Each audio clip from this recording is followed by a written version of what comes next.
நெல்லை மாவட்ட ஆட்சியர் அலுவலகத்தில் இருசக்கர வாகனத்தை பறிமுதல் செய்ய முயன்ற நிதி நிறுவன ஊழியர் திருடுவதாக கூறி தர்ம அடி கொடுத்த பொதுமக்கள் போலீசில் ஒப்படைத்தனர்.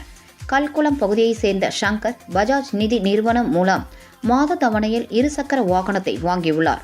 கடந்த 8 மாதங்களாக தவணை தொகை செலுத்தவில்லை என கூறப்படுகிறது.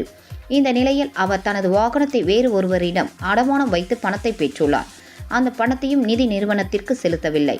இந்நிலையில் வாகனத்தை வாங்கிய விவேகானந்தன் மாவட்ட ஆட்சியர் அலுவலகத்திற்கு வந்துள்ளார். அங்கு நிறுத்தியிருந்த வாகனத்தை நிதி நிறுவன ஊழியர்கள் பறிமுதல் செய்ய முயன்றுள்ளார். இதை அறிந்த விவேகானந்தன் கிராம மக்களுடன் சேர்ந்து தர்ம அடி கொடுத்து போலீசில் ஒப்படைத்தனர். போலீசார் நடத்திய விசாரணையில் மாத தவணை செலுத்தாதது தெரிய வந்தது. இது குறித்து போலீசார் விசாரணை நடத்தி வருகின்றனர்.